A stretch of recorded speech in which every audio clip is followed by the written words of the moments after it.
Hello everyone, welcome to Chapter 12. Chapter 12 is the final chapter in this course and it deals with engaged and effective intercultural communication. So let's get started. Competence deals with several issues. The first of these deals with motivation to communicate with people belonging to similar and/or different backgrounds. So motivation is something that is unique to the individual, and the motivation to interact with other people or to learn about the preferred viewpoints and behaviors of other groups of people is not something that everyone has. And in fact, the group memberships that we occupy may actually influence whether we are motivated to learn about the preferred practices of other groups. So for example, your book in Chapter 12 talks about the fact that if you are an immigrant to, let's say, the United States, and you're here to work at a corporation, for example, and you don't know much about the way in which business and communication takes place in America, that because you are working here and it's a issue related to your job and employment and success at your job, that people who belong to minority groups, let's say an immigrant person, right, in this situation, somebody who belongs to a minority group who has come to the United States to work or go to school, or you could insert any kind of scenario here where someone belongs to a less dominant group, that person may actually be much more motivated to learn about the preferred ways of doing things, preferred business norms, and preferred communication regarding the dominant group. Why is this? Well, as in when in Rome, do as the Romans, right? We hear that phrase a lot. And basically what that phrase means is that if you are interacting with a bunch of people and they have a very established way of doing things, then it's generally in our best interest to learn about those skill sets and to adapt our skills so that they meet those preferred norms, right? So the idea of motivation can be heavily influenced by whether you belong to a more dominant group or a more minority-based group in our country or in any country, really. So if I belong to a more dominant, let's say, race culture group or religious group in the US, then I don't really have to think about whether I know about other cultures as well at my corporation, because the way that I am used to doing things is probably the dominant standard, right? And I may not be as motivated to learn and adapt my communication so that I'm effective with all people, regardless of their group membership background, because the dominant norm is really the way in which my group communicates for the most part. They also give an example in the textbook of the fact that female corporate executives tend to adapt a lot to sort of the dominant male standard of how corporate business takes place. And they use this example to illustrate another situation where you have more dominant minority group communication norms. And so we can look at it from a cultural standpoint. We could look at it from national origin. We could look at it from a sex or gendered communication standpoint. But the basic idea here is that if I belong to a group that is more in the dominant majority, then the way that I communicate will probably be consistent with many of the people in that group, right? And so that's the norm for me. And so I don't really have to look at this idea of difference or having to adapt very much, because there's really not a need for me to adapt. And so this gets to the issue of motivation and motivation to learn about other cultures and other ways of looking at the world and other ways of communicating. Another issue that deals with competence, which is intertwined with motivation, is comfort level. And we've talked about this issue throughout the course of this class. However, we all have different levels of comfort in terms of engaging in communication and/or relationships with people who are different than us, right? So for example, if you find that when you communicate with people who are from a different country than yourself, then you may find that it's something that's not comfortable for you, right? And if it's not comfortable for you, then whether you're aware of it or not, you may actually begin to avoid those types of interactions just because it's uncomfortable, right? Now, what we know from the chapter on intercultural relationships is that despite the fact that sometimes there are areas of discomfort when we are beginning to get to know people belonging from different groups, over time, those areas of discomfort tend to dissolve or alleviate or reduce.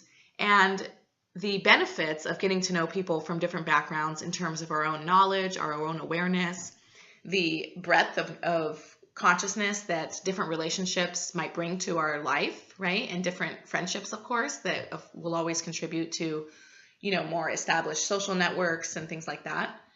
Those types of discomforts tend to be reduced over time in these kinds of intercultural relationships. However, initially, people may just be uncomfortable, and of course, that can shape motivation, right? Another issue that your book talks about with regards to motivation and competence is this idea of politics, history, and various background issues of this nature.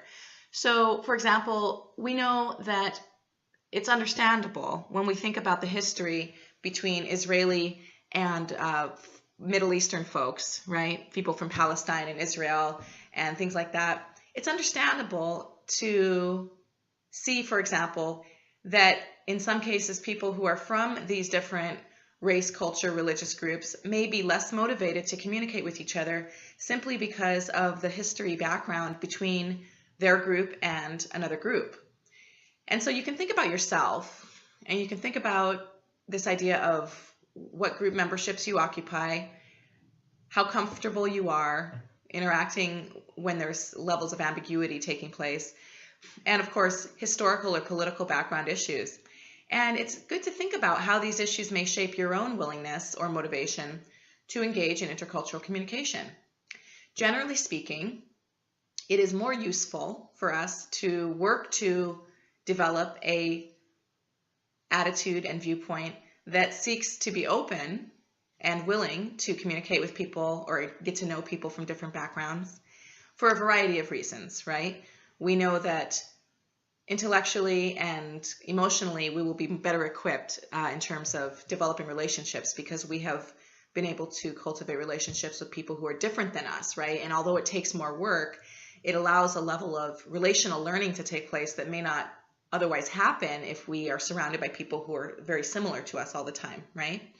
We also know that socially and culturally, if we can expand our networks, that we will have more opportunities to learn about different cultures, to learn about other viewpoints, to experience other types of musical or dance or food or other types of celebratory experiences that we wouldn't have if we didn't have these relationships with people from different backgrounds, right? And professionally, we also know that the most effective communicators are people who are competent in interactions with people who are in similar groups as themselves, but also competent communicating with people who are from different backgrounds, right? So if you can throw your net as wide as possible, so to speak, right, then generally you tend to enjoy benefits socially, intellectually, culturally, and also professionally that you may not be able to even see the benefits right now because perhaps you're just coming into your career, given that you're in college and finishing up college here in the next year or two, hopefully. But these kinds of benefits are really a lifelong process, and it's all about lifelong learning, right? And so all of us are going to be potentially in different places right now, depending on our past experiences with regards to our motivation and competence. However, if you have a desire to learn about other groups and a genuine openness and willingness to learn and adapt and communicate, then the world is your oyster, basically, right? So let's think about these kinds of issues, and let's incorporate this into our knowledge base as we move forward into our professional careers and our social interactions in the future. Another issue that will influence our competence in terms of intercultural relationships and communication deals with the knowledge that we have both about ourselves and about other people or other cultures. So we can think about knowledge in regards to cultural issues. So how much do I know about my own culture or my own ethnic background? And let's say, how much do I know about the challenges and triumphs and successes that my own ancestors experienced when they immigrated to the United States? How much do I continue to integrate my own culture into my daily practices or my daily interactions or my rituals, right? When we look at culture, we know that a lot of culture is based on rituals where we celebrate our culture through music, dance, food, tradition, meals together, things like that, right? Religion is another place where people celebrate culture, right? So if I know a lot about my own culture, and maybe I don't know that much, but maybe I'm going to make it a point to learn more about my culture, because maybe I didn't actually get a lot of specific information passed down, but I know about what my ethnic backgrounds are, and I know about where my ancestors came from. And just having that piece of knowledge allows me to do research and allows me to begin to start some traditions in my family that are culturally based about my own history, right? So if we have more of an established awareness and appreciation of our own culture in terms of unique ethnic and cultural background, then that allows us also to be more open to learning about other people's cultures as well, because we have a good foundation with which to understand the system of culture and the way in which people preserve culture and sustain culture through communication, okay? So this is one of the reasons why early in this class we have the family tree exercise, because that exercise and that activity is intended to provide students who are not as aware of their own ethnic and cultural history with some awareness and some knowledge about the journeys that basically their ancestors have made in the last several hundred years, so that we can be living here in this moment today, taking a class from a university, studying intercultural communication, right? I mean, even the process of education is something that many people in past immigration waves, considered to be such a luxury, right? I know that in my own family history that my grandparents did not have that much formal education. I think my grandmother was able to go to formal schooling until she was in 6th grade, and my grandfather, I think he graduated high school. So, what they tend to find with the research on immigration and the children of immigrants is that it usually takes 2 or 3 generations before the kids of the initial immigrants are able to actually attain like a middle class standing. And when we say middle class, we mean, college educated, able to, own a home, like all of these sort of markers of the American dream, right? So when I have more knowledge about my own culture and the experiences that have sustained my people over the last several hundred years, both in our motherland, like where we came from, and also here in a new country, that allows me to appreciate other people who are here, perhaps maybe as a first generation of immigrants. And that allows me to appreciate the fact that if they continue to speak their language of origin after they come to the United States, that it doesn't necessarily mean that they don't want to be American or that they don't want to adapt. That maybe it means that it's something that gives them a sense of comfort or a sense of place or belonging in a very new world that's very different and foreign, right? So allowing that knowledge to be cultivated within ourselves also allows us to be more competent in learning and being open to other people's cultural systems that may be different from our own. We can also look at things like history and how our own historical experiences have shaped the knowledge that we have. And we can look at history broadly in terms of global interactions between groups of people, or national or domestic interactions between groups, let's say in the United States. But we can also look at our own personal history, and we can look at how our personal history and experiences interacting with people who are similar or different to us will shape our ability to be competent, right? We can also look at more collective histories between groups, and that allows us to maybe understand certain types of dynamics that may play out. So for example, when I think about the history of Native American people in the United States or in America, and the way in which they have gone through these challenges and these struggles that in many ways were brought on because of the way that they were handled by political systems that have run our country, right? So if I look at that, and then I look at maybe, the fact that in some situations, when I'm interacting with some Native Americans or perhaps some Native Hawaiians who went through many interactions that were very similar to a lot of Native Americans as well, right? It may be more understandable to me why it is that people in certain Native American groups or Native Hawaiian groups prefer to be more insulated in their communities rather than to branch out and interact more with people from different groups, right? So that knowledge of history and the historical events that have led up to the current moment in society allows me to appreciate what people or groups have gone through. It also allows me to be more open to their viewpoints rather than judging them and shutting people out. And of course, language definitely influences competence. I've said this before in this class, and I will say it again, that the ability to speak another language or even attempting to learn another language will dramatically influence the views you have of the world and the views you have of interactions with people, right? And in addition, it will provide more opportunities for you to interact with people who maybe you would never have been able to communicate with in a previous situation because you just didn't speak the same language. In addition, the process of attempting to learn a language also, and I can speak from personal experience here, my attempt to learn to speak Spanish effectively, for example, or my attempt to learn to speak German effectively, right? These are experiences that engendered in me a deep and profound appreciation for all of the hard work that goes into learning another language that's different from your mother tongue, right? And so my dad, who learned another language when he got to the United States at 10 or 12 years old, when I tried to learn German, for example, right, the next generation is attempting to reclaim the language that the first generation attempted to wipe away, right? So when I tried to learn German, I realized, wow, it's very difficult to learn a new language, to try to think in that language, to try to get all of your pronouns and gendered terms correctly.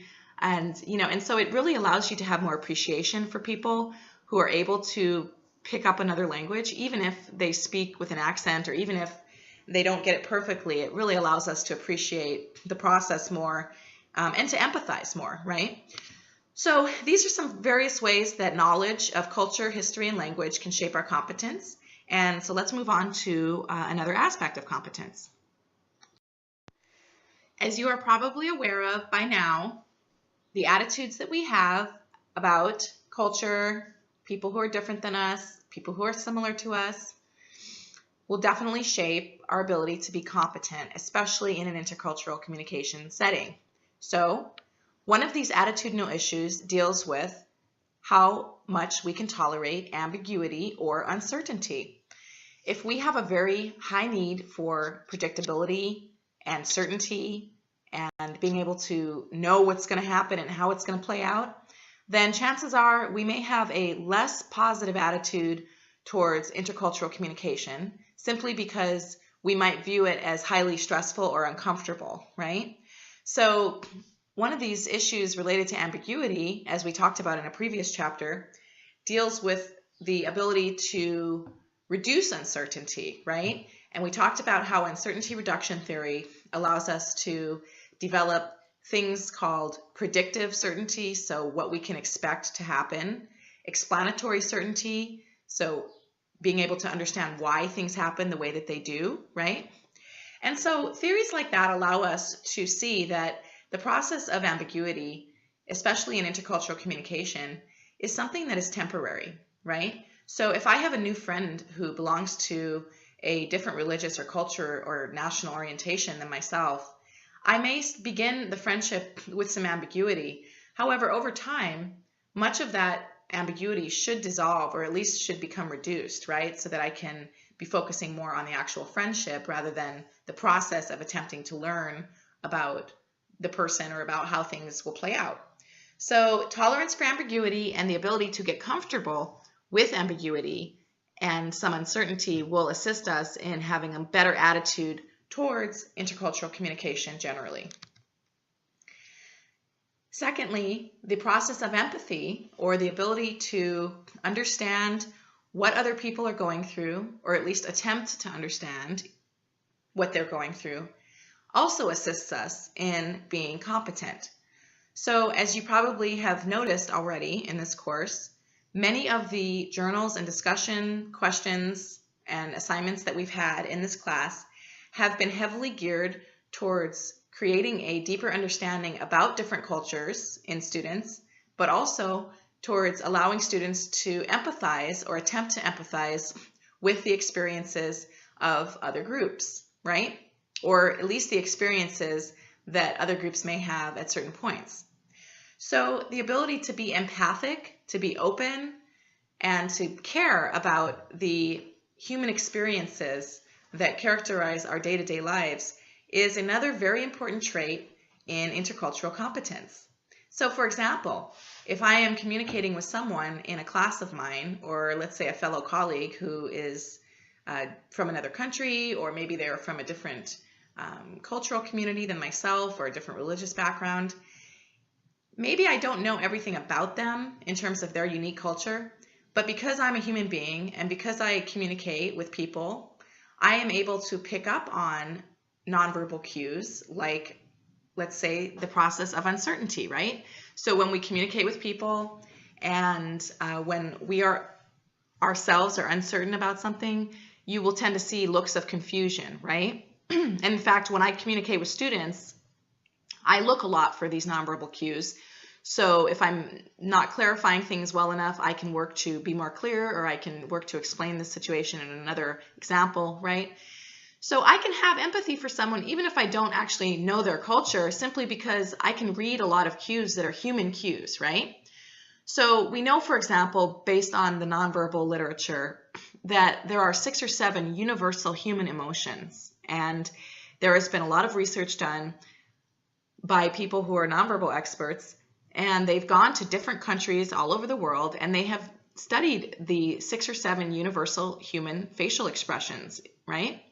And these expressions are happiness, sadness, disgust, fear, surprise, and I think the last one is anger or rage or something, right? So we can think about those 6 or 7 different universal human emotions, and we can think about the fact that as human beings, most of us are generally pretty good at reading nonverbal cues on people's faces. And maybe I don't know all the cultural background issues of a new coworker that I'm, trying to explain an issue to at work, or maybe I have a coworker I'm attempting to assimilate to the work environment, and maybe I don't know everything about her culture yet, and maybe I don't know anything about her culture yet, right? Because I haven't been in a situation where I've interacted with people in that group yet. But I do know that if she looks at me with confusion, or if she looks at me with a feeling of sadness, that I can empathize with that, right? And so what that tells me with that nonverbal cue is if it's a look of confusion, for example, I can say something like, oh, does this make sense? Or it seems like maybe you're a little confused. Do you want me can I explain it in another way? Or do you have any questions that I could help you with to help you understand this a little better, right? So the process of empathy is something that will assist us in every interaction we have. It doesn't only have to be cultural-based interactions. And generally speaking, the ability to empathize with other human beings is a skill that will carry you through many situations in life and will improve your ability to be an effective communicator and to be someone who is a responsible social interaction individual, right? So you'll be someone who is socially responsible in relationships because you're able to have empathy for your fellow human beings. Along with empathy goes the issue of non-judgment. And non-judgment is something that is probably more difficult for us to achieve than we realize, because we are taught from a very young age to judge and to categorize and to draw conclusions. But just by taking a class like this and by learning to identify when you are judging, right? So when I come into a judgmental thought, such as, oh, that person, and I'm, this, that, whatever about this person or this group or that group, just by my ability to acknowledge to myself, oh, wow, that's a pretty judgmental thought, right? Just that ability right there allows me to circumvent the judgment process. And in doing so, I am more able to be empathic, and I am also more able to work on improving my attitudes towards people who may be different than myself. So these are all very important things to think about, and we can continue to engage in these attitudinal adjustment processes throughout the course of our life.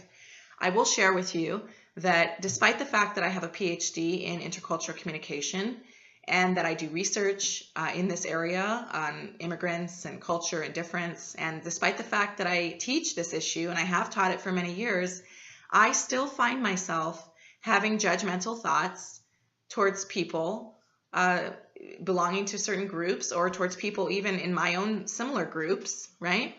On a fairly regular basis. And I'm not saying that to try to discourage you.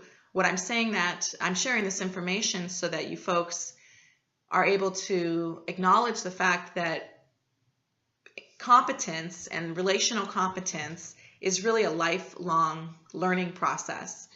And we can certainly learn many ideas and theories and concepts in a class like this that will help us to be more competent.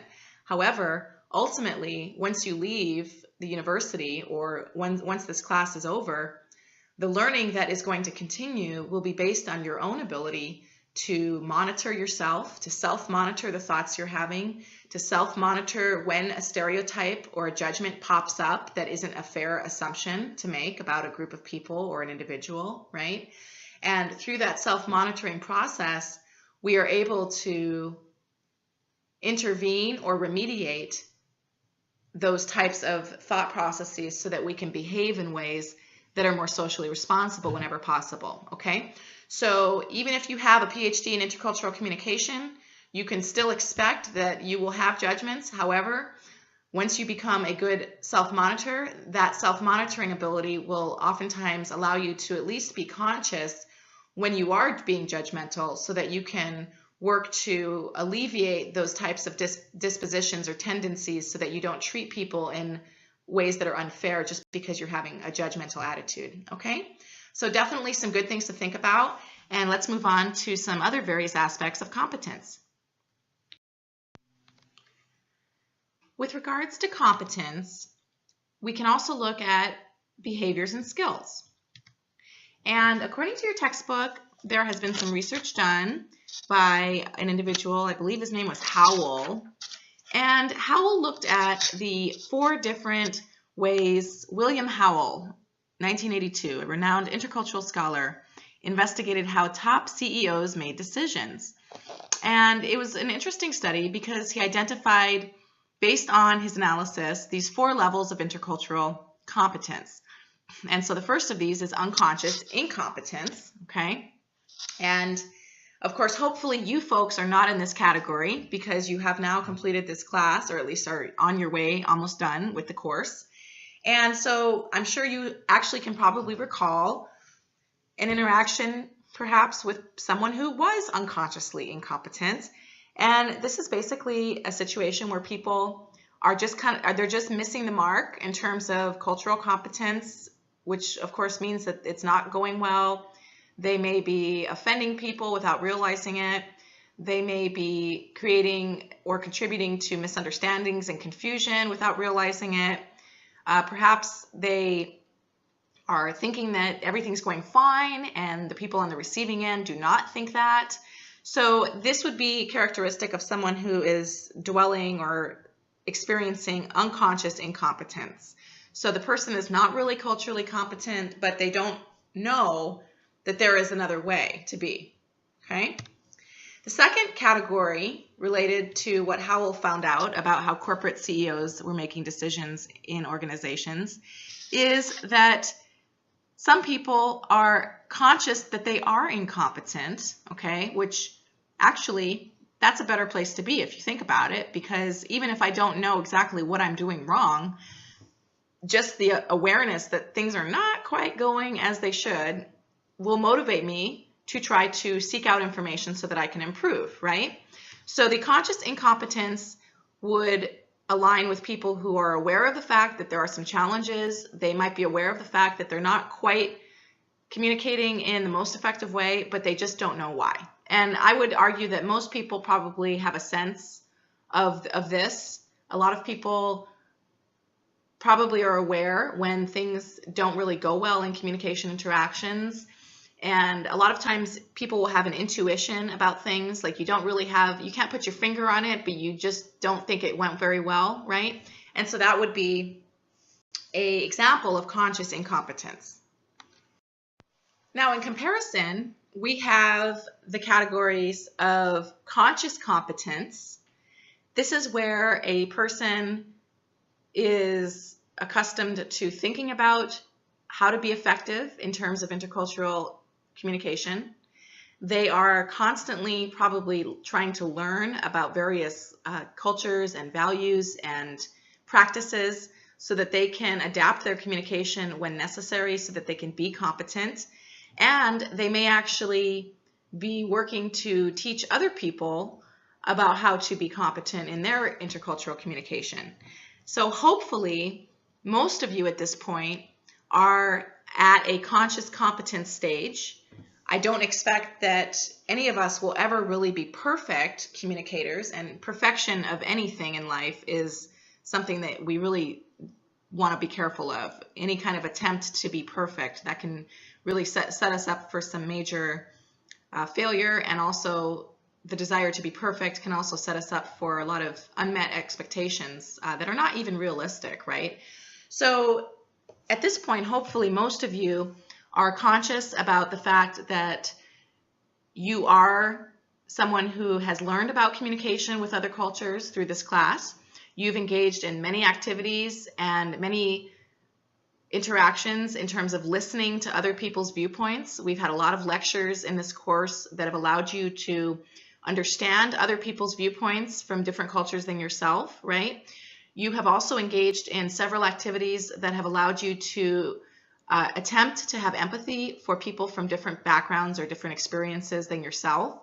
And so all of these activities and assignments are intended to cultivate a sense of competence, conscious competence and awareness in you about the importance that culture plays in how we view the world, the attitudes we have about other people and the world in general, and the way that we expect to behave, right?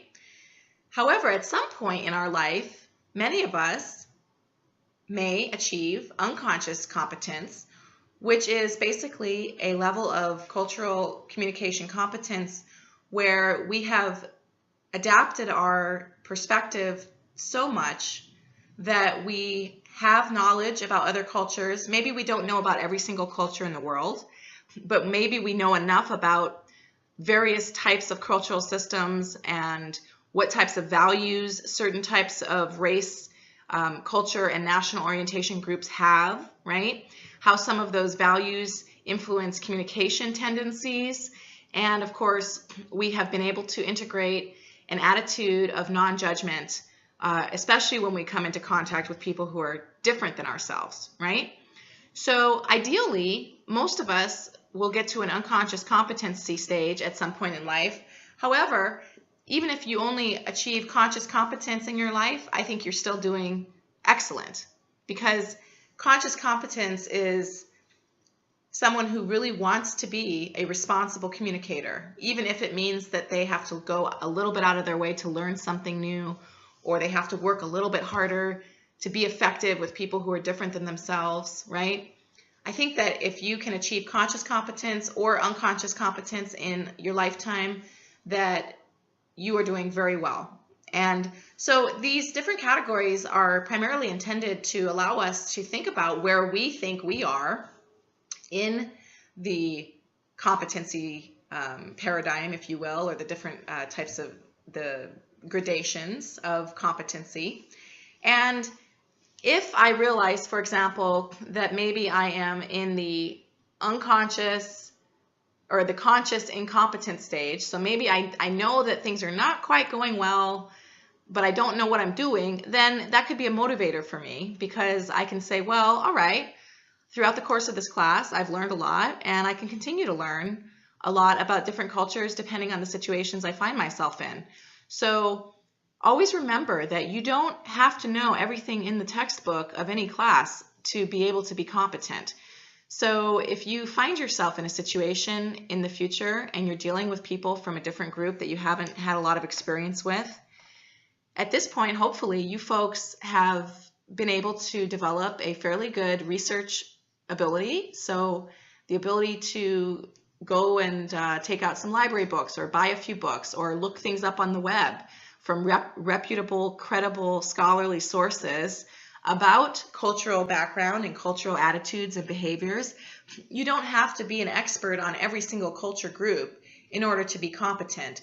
You simply need to be motivated to learn about the information that you need to have so that you can seek it out when the opportunities present themselves. So think about these issues, think about where you are now and where you would like to end up. And hopefully in the future, these types of ideas will help you to become more competent in your communication with people of different backgrounds and also with people who you think belong to a similar background. Because the reality is that even if you belong to the same race group or the same national origin group as most of the people you know, many of us have very different communication styles that we are socialized to when we're growing up in our family systems, right? So this ability to deal with difference and to be competent in the face of difference is really something that will assist you, even if you tend to live and work with people who are fairly similar. So you can think about that as we continue to progress through the rest of this chapter, and of course even beyond as you continue to progress through your life and the journey of life. Contextual issues are also important with regards to intercultural competence, and your book talks about this idea of task-based communication and an expectation of what is considered to be appropriate communication for task-based interactions. And when we talk about task interactions, we're primarily talking about interactions that dictate or mandate that we have to get something done, usually for an organization, right? So we have various goals at organizations, we have deadlines, we have projects that need to be completed. These would be examples of different tasks. So we can look at this idea of task versus social contextual issues, and obviously social issues deal with, interactions where we're having humor and fun and socialization and, things like that, right? So it's interesting because the expectations that we have for what is considered to be appropriate, even in task or social situations, can be very different depending on culture. And your book talks about the fact that when researchers surveyed European American and Latino students to identify different nonverbal behaviors that they thought would be competent in various types of situations, they found some major differences among the European American students and the Latino students. Specifically, they found that the Latino students placed much more importance on behaviors that would indicate approachability. So these are behaviors such as smiling, laughing, having open, pleasant facial expressions, and this was within a task-based interaction, okay? Whereas the European Americans, the non-Latino students, indicated that it was actually more important to exhibit smiling, laughing, and pleasant facial expressions in social interactions. So you can see how even among students who are living in America, most of them are from America, right? Maybe second, third, fourth generation Americans, right? Maybe even fifth generation for some. You have very different expectations about what is considered to be culturally competent or competent communication. So this is some knowledge that ideally can help us be more open when we come into communication interactions with people who are behaving in ways that we would evaluate as less appropriate than maybe what we would prefer. So it's good to be aware of these kinds of things, and it's something that we can definitely file away for later. And that this idea of what is considered to be appropriate is not always established based on corporate norms, but actually people bring their cultures into corporations, right? We know this, that even though you maybe work for Microsoft Corporation, you are going to be the person that you are when you're working there, and all of the experiences that you've had until now in life are going to shape the expectations you have while you work there. So it's good to be aware of some of these contextual issues as they shape the way that we communicate. And sometimes if I find, for example, that some of my coworkers maybe want to spend a little more time doing socialization before we get down to the task-based business, then maybe I can make that accommodation, even if I feel as if that's not my preference, right? I have had this happen before. Specifically, more recently, actually, I've had this happen in a a professional relationship, like a medical relationship, and I had an interaction with a medical provider that was somewhat different than what I was used to, because usually what I'm used to, let's say if you go to a chiropractor or someone like that, usually they just ask you about your back and they want to know what's going on with your back or something like that. But I recently changed chiropractors, and I had an interaction where the new chiropractor likes to spend time getting to know you a little bit before they talk about your back issues or before they attempt to give you an exam and adjust you.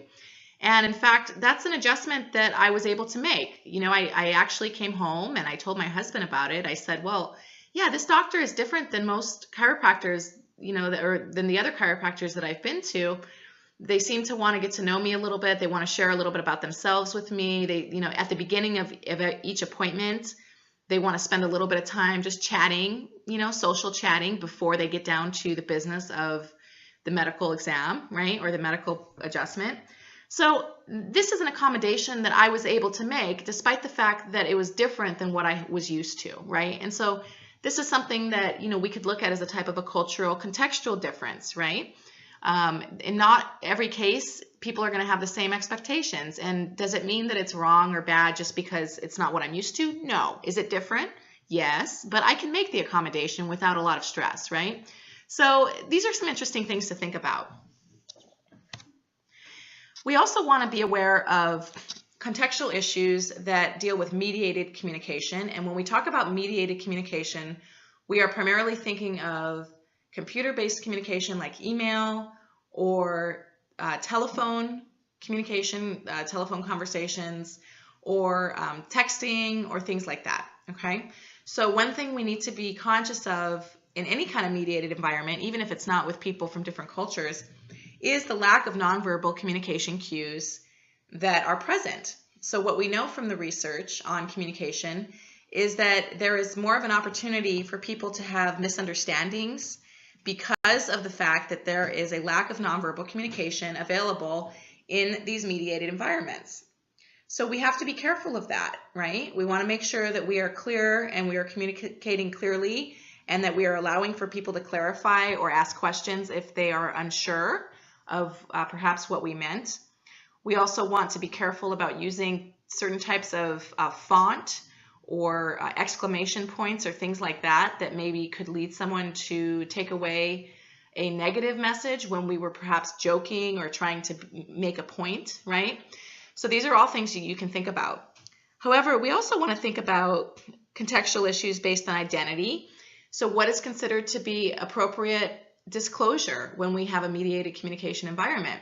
For some of us, we may feel that we can actually disclose more when we are in a mediated environment because we don't feel as shy. However, for other people, especially from people who belong to different cultures than us, it may not be considered to be appropriate to disclose certain types of information via a mediated environment because those types of information should be talked about in person, right? So we want to be conscious of those issues. And finally, with any kind of intercultural communication interactions, we need to be mindful of the fact that humor is one of the things that does not transfer very well interculturally.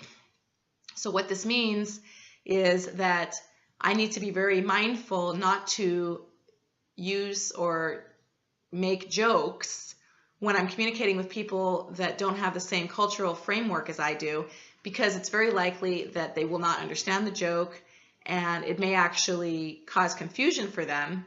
And at the very least, it would probably create a very awkward situation because, as we know, whenever we use humor, we're hoping that the person will pick up on the humor and we'll get some positive affect response from them.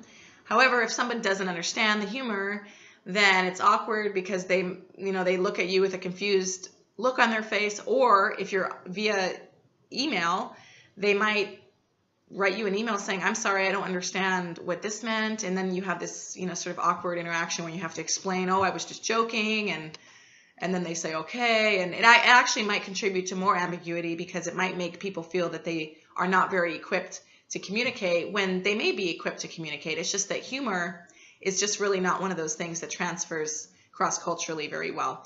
Another thing that doesn't transfer cross-culturally are idioms or certain types of phrases. So, even in this lecture, I noticed, because I'm a good self-monitor because of my job, right? So even within this lecture, I noticed that I used a couple of phrases that are specific to American culture, right? And so I think I said a few minutes ago, the world is your oyster, right? That would be a phrase that you probably would not want to use, or a phrase like that you probably would not want to use with people belonging to other cultures than yourself or than American culture, because it wouldn't make any sense to them. They would say, what does that mean, the world is your oyster, right? And those types of information are very culturally bound, right? But even, like I said, even myself with my area of education, I still do things that, sometimes are not maybe the most effective, but just the ability to see that is something that really will tremendously help you in your intercultural communication in the future. Looking out into the future, effective intercultural communication requires that we maintain an open dialogue with people, and open dialogue infers that we seek to understand and share our own thoughts and feelings and perceptions and expectations, and that we seek to genuinely understand what other people's perceptions and expectations are as well. Now, keeping an open dialogue in terms of verbal and nonverbal communication is certainly one important part of this process. However, it does not stop with the communication aspect. We need to constantly be checking ourselves to make sure that our minds are open to other people's perceptions and experiences and ways of doing things. So keeping an open dialogue infers not only that we have open verbal and nonverbal communication, but it also infers that we keep our minds open to seek to understand others, especially when people have different perspectives than ourselves. And as many of you already know from your own life experiences, it is especially in these situations where people are more different than us than similar that we actually have to work harder to keep the dialogue open.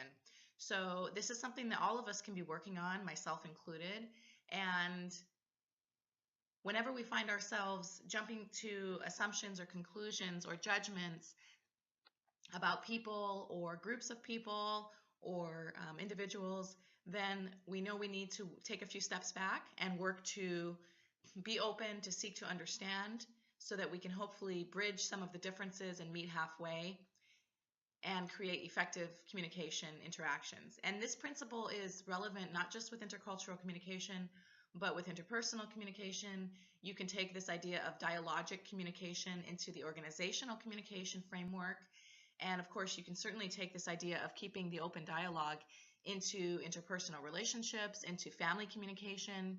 This idea of an open dialogic relationship is very essential and important in maintaining the open communication lines and also maintaining an open mind so that we can truly hear each other, so that we can actually work to compromise and adapt when the situation needs us to. Another important component of looking out into the future of intercultural communication would be the idea of becoming allies with individuals in our organizational environments, in our communities, in our social systems. And so when I work to become an interpersonal ally, what that means is that I seek to do just more than understand someone, but I actually seek to develop a friendship with them. And it doesn't mean that I have to be best friends with everyone at my workplace, but it does mean that I seek to try to establish a friendly working relationship with as many people as possible, so that in the future we have interpersonal friendships and allies in our places of employment and in our communities and in our larger, broader society. We can also look at this idea of interpersonal allies in terms of a relationship that's romantic or even a family communication system, right? So essentially, any chance we get to align ourselves with other people to be mutually supportive, that is a very beneficial interaction, and it's a mutually beneficial outcome, usually for people involved. And becoming an interpersonal ally is not something that's necessarily difficult. It just takes a little more effort on our part to go a little extra in terms of being a friend or being friendly or creating a friendly environment. So becoming interpersonal allies is something to continue working on. We can also think about the idea of intercultural alliances. And this is something that we can think about more in terms of organizational or professional communication. And also we can think about this in terms of our community systems. So when we're thinking about intercultural alliances, we can think about the fact that when we keep our minds open to understanding people and to hearing them and to ideally being open to adapting and compromising so that we can all work as efficiently as possible together, right?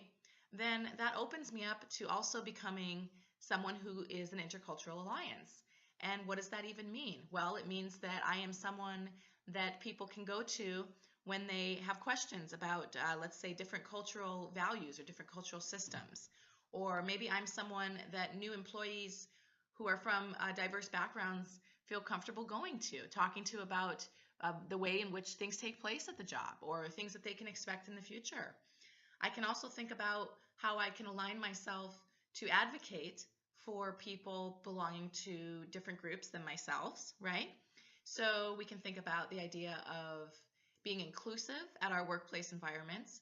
We can think about the idea of respectful, non-judgmental communication and the ways that we can foster supportive environments by allowing ourselves to become interpersonal alliances with other people.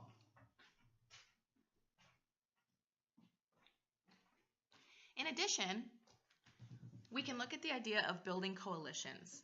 And when we build coalitions, we are working on building supportive networks within our organizations or in our communities. And these kinds of coalitions sometimes can be very powerful in terms of changing the organization in areas that perhaps need to be modified or remediated. And it's something to think about in terms of your own organization or where you work or go to school or where you will be working in the future. And this idea of building coalitions is something that, again, requires an open dialogue. It requires that we have a sense of respect for people and mutual support. It requires this idea of becoming an alliance and being willing to align ourselves with the values and the principles that reflect a modern, socially responsible environment for working. And essentially what this means is that we want to be people who contribute to a open, respectful, and diplomatic work environment, right? And so what that means, of course, is that begins with our own communication, but it also means that we also represent and seek to support other people in the organization who are also seeking to establish that kind of a work environment. And sometimes it means that we are going to support other people maybe who are not as established as ourselves, who maybe need some support, right? So I'm sure many of you can think back to a time when you were a new member of an organization or maybe a new member of some kind of a community group or perhaps a class or an educational situation. And sometimes when you're the newcomer, or maybe sometimes when there are some folks that have been there a while, they get used to the way that things have been taking place. And those of us that are able to build these coalitions with people in the more established culture at the organization and also people who are in maybe culture systems or subculture systems that are working to become integrated, right? Those of us that stand with one foot in each of these communities have a really powerful position to be able to work to bridge the differences between different groups that otherwise ordinarily may not come together, may not become friendly, may not work together in the same way. So if you yourself is someone who is an intercultural alliance with people belonging to different groups, then you hold a lot of potential responsibility actually to think about ways that you can make a difference. Now, in some cases, what this means is sometimes this puts us in a challenging situation because sometimes it means that we are going to be the people that need to stand up for what's right at the organization. And as many of you probably know from your own experiences, sometimes standing up for what's right is not always the most pleasant experience because sometimes the organization may not be wanting to adapt to the way that modern communication should be taking place in a global environment. However, what we know is we know that the organizations that are able to integrate diversity effectively are the most ideal organizations, both in terms of the profits that they make, because they're able to appeal to a larger group of folks in terms of their clientele. They also tend to have the best employees and the best quality of people working there, because they're able to draw from a diverse talent pool, because people from diverse groups want to work at that organization, right? And we also know that those types of organizations tend to thrive economically more because there's less turnover, there's employees are calling in sick less, there's a greater sense of positive group morale and positive company morale, which contributes to a positive company culture. And if you are fortunate enough to work at an organization that has a very positive company culture, then there are many things that you will enjoy in terms of feeling esteemed at your job, feeling positive about going to work, feeling like you're being valued for what you bring to the organization, feeling like you're making a difference for the future of the organization, right? Those are all things that organizations who are able to effectively integrate diversity and diplomatic communication are able to have and enjoy. Now, the organizations that do not have those established protocol in place tend to not be as ideal in terms of company climate or the morale that the employees have. They tend to not be as ideal in terms of being able to draw from a diverse work pool, because over time, people learn that this organization may not be ideal for people belonging to diverse groups. And so, of course, those individuals go to other organizations to work because they want to be valued and treated with respect. So over time, what we're seeing in terms of the corporate organizational systems is that those organizations that are really truly thriving in the modern market are the ones that are making good steps towards inclusion, representing diversity, and creating an environment that is supportive for all people, not just people who belong to the dominant groups. So building coalitions is certainly a part of that. Social justice and transformation, ideally, if we are speaking the truth in situations where sometimes there is a necessity to stand up for what's right, ideally we can help contribute to a company culture or an organizational culture that reflects an environment that emphasizes social justice, right? Rather than contributing to an environment that emphasizes oppressive communication for people that do not belong to the dominant majority.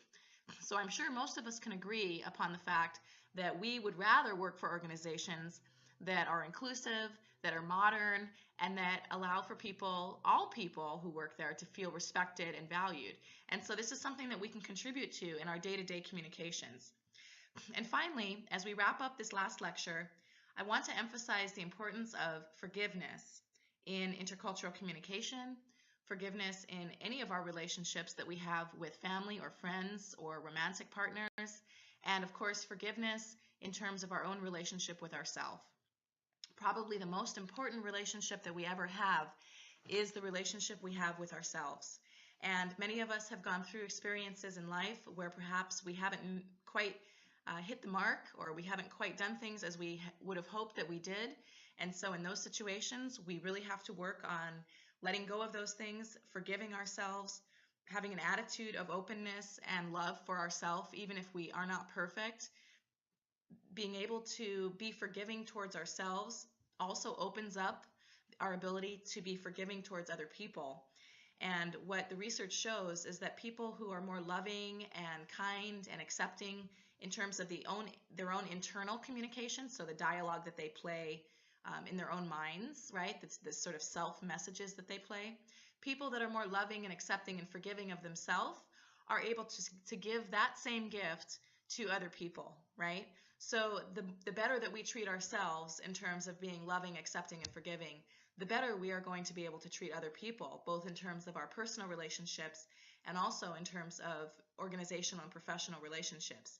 Now, many of us will go through experiences in life where we are on the receiving end of things that are not fair, or we are treated in a way that is unkind or unjust. However, all of the research up until this point has confirmed that our ability to forgive other people has major effects on our mental health, on our physical health, and on our emotional health. And so this idea of being able to forgive people, especially in situations where we may not want to, right? Because maybe what they did really doesn't deserve forgiveness. However, we can begin to look at forgiveness as something that actually benefits ourselves and actually will benefit the people that we're closest to. Because if we're able to be forgiving to other people who have hurt us, then we are able to forgive other people. We're able to forgive the people in our closer relationships as well, right? Not just organizational relationships, but also personal, family, romantic relationships. And ideally, these kinds of skills, because forgiveness is really a skill, right? Being able to let something go, regardless of if someone has asked for forgiveness, right? That's a skill set that will contribute tremendously to our ability to be kind to ourselves. And in being kind to ourselves, we learn how to be more kind to other people. And we can also think about forgiveness not just individually, but also on a collective level. So some of us perhaps may have learned ideas or attitudes about other groups when we were growing up, or maybe even in our adulthood, that have contributed to us harboring some negative sentiment towards other groups. So the intercultural term for that would be collective resentment, right? The other side of that would be collective guilt. So people who feel a sense of guilt about what their group has done to other groups, right? And so one of the things that I've worked to emphasize in this class is that just because you belong to a dominant group majority that perhaps has been in a situation where in the past a group that you belong to has oppressed another group that's less powerful in society, right? That doesn't mean that you need to be walking around feeling a sense of responsibility or guilt for the actions and behaviors of people that came before you that you have no relationship to. But what we do want to think about in terms of intercultural communication, and especially in terms of this intercultural alliances and coalitions and social justice, is this idea of what can I do in my day-to-day communication so that I am not someone who is contributing to an oppressive communication environment. And sometimes what that means is that if we see communication playing out where there are microaggressions towards people belonging to certain minority groups, or even very blatant types of communication that is oppressive, then that means that because we know better, because we know that there's another way, then that also gives us a responsibility to seek to try to change that, okay? And so this idea of privilege and power comes into play in that those of us that have great privilege also have great responsibility, right? So in my position as a professor, I have a lot of privileges. I have a lot of education. I have a job in an organization where I enjoy a lot of benefits because of my position in the community. I have a stable financial situation because I'm a professor, right? And so because I enjoy all of these privileges, it also means that I have a responsibility to tell the truth about things when things are amiss and when things are not playing out in the way that modern organizations really should be adapting in terms of being inclusive and respectful and diplomatic to all people, regardless of their race, gender, ethnic, religious, disability background, right? So looking out into the future, all of us are starting from somewhere, right? And we do know that all of us are doing the best we can, but throughout the course of this class, hopefully you've picked up a lot of ideas and a lot of concepts and perspectives that have contributed to your understanding of intercultural communication and of the importance of being able to be effective in a multicultural global environment. So even if you never actually leave the United States of America in your life, you will still be communicating with people from lots of different group memberships than yourself. And so the multicultural imperative is really something that we keep coming back to in terms of intercultural communication effectiveness. So as we look out into our future, let's really emphasize this idea of how we would treat people as we would want to be treated, right? And forgiveness plays into that. And being able to overlook offenses or let things go or work on forgiving people that maybe sometimes maybe they don't even deserve to be forgiven. But your own ability to forgive and your own ability to cultivate loving kindness towards people belonging to lots of different backgrounds and lots of different walks of life will tremendously affect your ability to be a happy person and to be healthy in the long run. And if you want to do some background research on the benefits of forgiveness in terms of mental health, emotional health, and physical health, I strongly suggest that you do that. I guarantee you will find that there are lots of studies that confirm these ideas here. And ultimately, you can take this idea of forgiveness back to yourself, right? Forgiving ourselves allows us to be more forgiving to other people, and being more forgiving to other people and being more open to other people in general allows us to be in the group that is contributing to a positive, respectful, and esteemed environment for all of us to interact with and to work in, and also to engage in terms of our community interactions. And usually this is something that we do on a daily basis, and it's not always a very grand, huge public communication that needs to happen. A lot of times it might just be a day-to-day, friendly interaction that you strike up with someone that you ordinarily maybe wouldn't, right? And you're showing that person kindness because you can see that maybe they don't feel as included or as other people do, right? So sometimes it's really a small thing that you can do to make a positive difference to help contribute to a more inclusive environment. Other times you might be in a situation where you have a responsibility to say something to the right person so that you can work to change the system when oppressive communication is the norm. And I encourage you all to think about these ideas. I encourage you to continue to learn about intercultural communication. I am fairly sure that you will engage in lots of intercultural communication in the course of your lives as you develop your careers in the future. And I also wanted to thank you for being a good class this semester. I've enjoyed my interactions with you. And for me, as someone who teaches intercultural communication, I dedicate my life to these principles. So for me, it is a real gift to be able to share this knowledge with you, to share these ideas with you, and hopefully to help you learn some ideas that will help you go out into the world and have a better life in terms of your own experience, but also contribute to a positive and uplifting work and personal communication environment and relationships. So thank you very much for a great semester. I wish you all the best and have a great rest of the semester.